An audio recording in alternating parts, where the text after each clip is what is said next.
Ah, les amis, vous savez comme moi que de nos jours, la liberté d'expression, il y en a de moins en moins, et que tous les yeux sont rivés sur nos moindres faits et gestes. C'est pour cela que j'aimerais vous présenter l'avenir de la décentralisation et de l'anonymat sur Internet. Il s'agit du projet Hathor. Je vous présente ça de suite.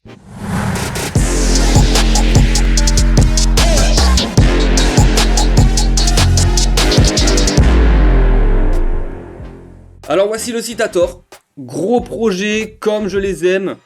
Donc, je vais vous faire une présentation un peu plus détaillée. C'est une vision pour un internet anonyme et décentralisé. Donc en 2024, Hathor prévoit de lancer une gamme de produits et de services révolutionnaires qui transformeront la manière dont nous interagissions avec le web, en mettant l'accent sur l'anonymat et la décentralisation, donc les deux gros points clés. Hathor est sur le point de créer le plus grand écosystème de routage anonyme au monde, exploitant un protocole de confidentialité décentralisé, des incitations on-chain et du matériel spécialisé. Donc en gros, voilà, il se divise vraiment en trois parties. Le réseau Anon, donc un réseau de routage anonyme décentralisé. Donc en gros, pour rentrer dans le détail, le réseau Anon d'Hathor est conçu pour être véritablement décentralisé, sans aucune autorité contrôlant le flux de trafic. Ce réseau repose sur le protocole de récompense des relais, c'est ce qu'il propose ici, comme vous voyez. La distribution de matériel spécifique et une communauté croissante d'opérateurs pour se développer massivement. Voilà, les trois points. Le réseau Anon utilise un routage anonyme et décentralisé pour garantir la confidentialité des utilisateurs. Chaque relais dans le réseau fonctionne de manière indépendante et en acheminant du coup le trafic via plusieurs couches de chiffrement pour masquer l'origine et la destination des données.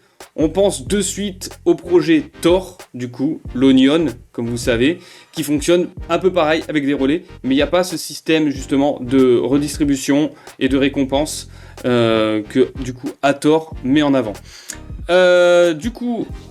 Cette approche élimine les points de défaillance uniques et assure que le réseau reste opérationnel, même si certains relais sont compromis. On va passer maintenant sur la partie, donc le protocole de récompense, du coup, des relais. Donc c'est une incitation pour la bande passante.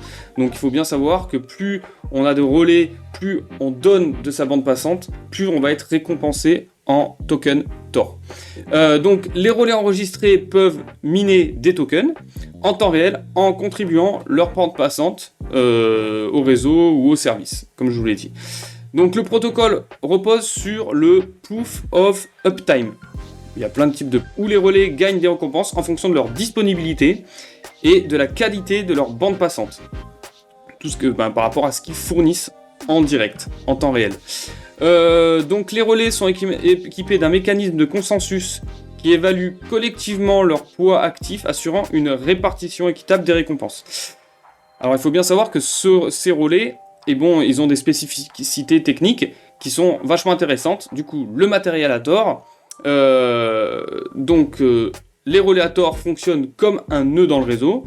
Il suffit de l'allumer, de connecter à un réseau Wi-Fi ou Ethernet, et ensuite gagner des tokens grâce à la bande passante fournie. Concernant les spécifications des relais Hathor, donc on a un processeur quad-core qui gère l'architecture matérielle, on va dire, du relais. Ça offre une capacité de traitement qui est largement suffisante pour gérer le chiffrement et le déchiffrement des données en temps réel. On a la mémoire LPDDR4 et le stockage eMMC qui garantissent des grosses performances. Tandis que la puce de chiffrement crypto haute assure la sécurité des données transmises. Donc voilà, ils ont un service de stockage, donc 128 Go extensible. La sécurité, du coup, je vous ai dit, c'est la puce de chiffrement haute. Connectivité, donc c'est Wi-Fi, Bluetooth, Ethernet, alimentation USB Type C. Concernant les avantages, donc ils ont des avantages. Donc déjà, c'est d'offrir un réseau de routage anonyme véritablement décentralisé. Mais pour l'adoption, on va dire, massive, il faut qu'il y ait une participation active des utilisateurs et des opérateurs de relais. Donc les avantages de l'écosystème Hathor, c'est anonymat renforcé, du coup, grâce à un routage qui est multicouche, et des relais décentralisés. On a une incitation économique parce qu'on peut miner du coup des tokens grâce aux relais. La sécurité et résilience par rapport à cette architecture décentralisée. Donc bien sûr il y a deux défis, c'est l'adoption et l'éducation. Pour permettre d'éduquer les utilisateurs et les opérateurs de relais sur les avantages du réseau, pourquoi utiliser ce réseau. Et après on a une grosse scalabilité, donc il faut que le réseau puisse gérer une grosse croissance et des gros flux de données. Ça dépend de l'utilisation qu'il y a derrière. Donc pour résumer, c'est un avenir prometteur pour l'internet souverain, quoi. Clairement. En conclusion, Hathor est bien parti pour redéfinir les standards de l'anonymat et de la décentralisation sur internet. Je sais pas ce que vous en pensez, mais ce projet, pour moi, coche toutes les cases. Franchement, j'en ai marre d'être traqué, on sait tout sur tout. J'aimerais bien utiliser un réseau justement qui est anonyme, tout simplement mes visites, mes connexions sur internet, ce que je fais, qu'il n'y ait pas de traçabilité sur tout ce que je fais. Je pense que c'est important pour tout le monde de retrouver un peu ce côté anonyme, et Hathor du coup coche vraiment toutes ces cases. Donc je vous invite à regarder un peu l'écosystème complet, donc le hardware, le token que je vais présenter, un peu les tokenomics et la blockchain qu'il y a derrière. Donc parlons maintenant des tokenomics d'Hathor. Comme vous pouvez le voir, il y a une émission offre totale d'Hathor qui est de 100 millions du coup. Offre en circulation, on est à 90% d'offres en circulation, donc c'est un très gros point. Il reste plus grand chose en termes d'émission de tokens. On voit qu'on a un market cap qui est à 207 millions. Alors il faut savoir que moi quand je l'ai connu il était autour de 40 millions, donc il y a eu une grosse évolution. Donc c'est ça qui est intéressant et qui est rassurant, c'est que les investisseurs croient au projet, quoi, tout simplement. Projet béton, beau site internet, livre blanc, communauté active. De suite on voit que le prix il a fait un x4 déjà par rapport à l'an dernier, par rapport à novembre, c'est ça, hein. Ouais, c'est ça, 24 novembre. Donc là, on voit qu'on a une dynamique haussière et on est en train de se reprendre. Ça, c'est important parce que, peu comme toutes les autres cryptos, on a connu une baisse, mais là, avec l'acceptation ETF, Ethereum, je pense que ça peut lancer une alt season parce qu'il y a le fameux effet de ruissellement qui va arriver. Bon, même si les ETF sont vraiment bloqués à un type d'investissement, mais si derrière d'autres investisseurs qui étaient là précédemment placés sur l'Ethereum vont pouvoir prendre des profits sur l'Ethereum et faire ruisseler justement les investissements dans les altcoins. Donc, très très bon projet, middle cap. Maintenant, je vais vous montrer un peu les repositionnements et l'analyse chart pure et dure, et à la fin, on fera une petite optimisation avec notre magnifique algo Trading Tech Innovation, le dynamique, comme d'habitude, en 1 heure. Donc Hathor en weekly, on commence, du coup, on voit quoi? Le prix, grosse correction, une mèche qui a comblé tout le fair value gap. Donc ça, c'est quelque chose que je trouve que qui est magnifique. Et justement, après, on va un peu zoomer sur ce qui s'est passé là-dedans et vous verrez que c'est vachement intéressant. Mais on voit quand même qu'on est en dynamique haussière encore. Donc on a une continuation de la structure haussière, petite correction classique avec justement cette mèche qui vient, on va dire, combler une zone clé. On va descendre en daily. En daily, on voit qu'on a un break of structure qui s'est passé juste ici. Donc on est passé baissier à ce moment-là. On était venu récupérer les équal low, mais on n'a pas fait de sweep. Donc c'était comme s'il y avait une continuation de la structure haussière. Et du coup là, on va avoir une grosse résistance sur cet ATH de Hathor. Mais bon, du coup, on est parti baissier. Et après, ce qui est intéressant, c'est de regarder en 4 heures. Et là, on a plus de choses à voir en 4 heures, comme vous pouvez voir. Donc là, on a fait un break of structure baissier. Là, on a fait un break of structure haussier, mais regardez, paf, on a rebondi pile poil dans la zone de fin de fair value gap. Et début d'order block, on va dire, en weekly, enfin vraiment la fin. Et là, on a fait notre break of structure. On est redescendu, corrigé, dans une belle zone. Limite l'order block qui est ici, mais on peut le prendre, on va dire. On peut prendre ces deux blocs et on arrive pile dessus. Et là, on a une continuation de la structure haussière. Mais ce qui est intéressant à trader, c'est les internal structures, c'est-à-dire les les structures internes à une grosse structuration comme celle-ci. Et là, dans les structures internes, comme dans les grosses structurations comme celle-ci, on a plein d'opportunités. Et je vais en mettre une en particulier. Là, je vous ai tracé. Continuation de la structure haussière, continuation de la structure haussière. Et là, gros fair value gap, on est venu quoi? On est venu s'appuyer sur une zone de volume. On a comblé le fair value gap. Là, c'était une entrée parfaite. On descend en 1 heure. Et ici, on trouve un break of structure. Et voilà, et là vous avez votre trade, vous avez le placement. Alors là, on pourrait attendre pareil, grosse zone de fair value gap ici.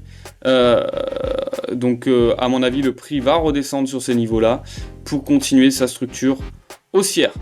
En termes, c'est clairement une belle structuration. Moi j'adore. Pour se replacer, alors ça va être un peu plus compliqué parce qu'on voit que là on a quand même une dynamique haussière. Donc concrètement, ce que je vais faire, je vais prendre par rapport à ce point bas. Mais il faut faire quand même attention parce que je suis pas certain que le prix redescendra sur ces niveaux. Alors voilà, ici, voilà. 0,6, zone de volume, la plus grosse zone par ici. Si on veut, on va dire, un price action qui est, on va dire, qui a de la puissance. Surtout que là, comme on voit, on a une divergence. Regardez, bah, c'est parfait. Regardez, on est arrivé sur ces niveaux-là. On était au plus bas en termes de RSI. Donc on était en survente. Qu'est-ce qui s'est passé? Il y a eu un rebond direct dans une zone. C'est pour ça que c'est important de combiner les outils que vous avez. Et quand vous combinez, vous avez beaucoup plus de chances de réussir dans justement vos analyses. Et si vous devez prendre des trades, que ce soit du holding ou du trading. Donc là, clairement, on peut s'attendre à un retour dans ces zones-là. Regardez, on arrive sur une zone clé. Ça rentrerait ça comblerait la fin du fair value gap. Et en termes de price action, ça permettrait de faire, on va dire, un genre de longue trappe, les liquidités ici. Après, on repartirait vers le nord. Donc, ça peut être intéressant de se placer sur ces niveaux de prix à 2,10. Voilà, ici. Si le prix corrige à 2,10, c'est parfait. En plus, on voit qu'on a une très grosse zone de volume, donc le prix, ça m'étonnerait fortement qu'il redescende de ce cas-là. Mais déjà, si vous voulez assurer des entrées, placez-vous déjà sur les zones de 0,382, sur cette zone de fair value gap. Divisez vos entrées, c'est le meilleur moyen. Alors moi, je suis pas trop DCA. Parce que DCA, pour moi, on peut acheter au pire moment. Mais on peut DCA sur des analyses techniques comme ça. C'est-à-dire sur des vraies analyses, des vrais fondements. Voilà, on peut diviser nos entrées pour éviter de louper une entrée. Mais là, on est sur des belles zones, on va dire, concernant le price action. Comme on voit, on est en zone premium. C'est pour ça que j'attends un retour quand même dans la zone d'équilibre. Ça rentrerait pile poil sur la zone d'équilibre. Donc en fait, toutes les cartes sont là pour target des hauts et des très très hauts. En termes de prévision, donc on va faire une petite prévision. Il y en a plusieurs. Je vais prendre vraiment une grosse prévision avec les cercles de Fibo. On va partir de cette grosse, la plus grosse impulsion. Quand il y a eu le retour du marché, comme là, on pense qu'il y aura, on va dire, une grosse dynamique haussière du marché grâce aux bonnes news qu'on a. Donc, on peut espérer des targets comme celle-ci. Donc, première target, on a à 4,98, deuxième 6,60. Ça nous montrait à 1 milliard, à peu près. C'est correct.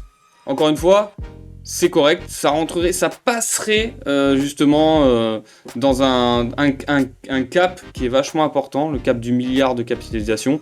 Et comme on voit qu'il y a des meme coins qui arrivent à passer le cap du milliard, parce que là c'est super hypé et que les gens ils veulent un peu jouer au casino.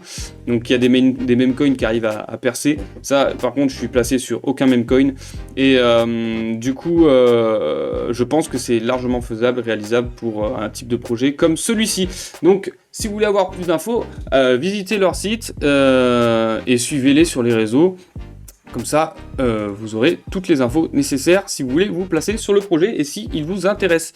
N'oubliez pas de vous diversifier. Maintenant, on va finir par une petite optimisation sur Trading Tech Innovation. Je le fais en live, en brut, en 1 heure sur MEXC et je vous reprends juste après. Et voilà les potos, regardez-moi encore ce résultat. Alors certains rageux, certains haters diront: Oui, mais c'est pas vrai, c'est faux, c'est des faux résultats, montre-nous en live. Bah, suivez-moi sur mon copy trading, vous verrez, et tout simplement testez cet algo. Regardez le résultat, 88,22% de win rate. On pourrait croire que c'est repaint, même moi, mais ça fait tellement longtemps que j'utilise, donc je peux vous le dire que non.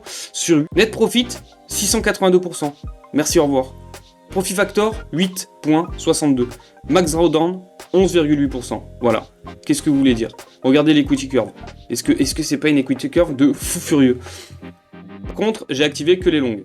Donc, je vais faire en live, je vais activer les shorts pour voir. Ça va peut-être augmenter le drawdown, je pense, parce que comme c'est une dynamique haussière et qu'on active les shorts, je pense que ça peut pas casser la stratégie, mais on va faire une activation. Et j'ai un filtre aussi, j'ai activé un filtre, toujours le même. J'ai pas optimisé avec le pied, voilà. Avec les shorts, par contre, on monte à 23% de max drawdown et on descend à un profit factor de 3, qui est beaucoup moins bien. Mais on a 1696 trades pour 79% de win rate. Sortez-moi une stratégie qui fait autant. Franchement, les gars, sortez-moi, j'attends. Donc voilà, les gars, on va s'arrêter là. Si vous voulez bénéficier de ce script, vous savez où aller, hein, Trading Tech Innovation, et puis voilà, hein, vous avez tous nos produits. Et encore une fois, si vous voulez d'autres infos sur des projets qui me tiennent à cœur, qui rentrent dans le narratif du prochain bull run, je vous invite à me suivre sur mes réseaux TikTok, Insta, Twitter et YouTube. Et après, n'oubliez pas de me soutenir aussi, petits commentaires, petits likes, ça fait plaisir. Et je vous dis à la prochaine, les gars. Ciao, ciao.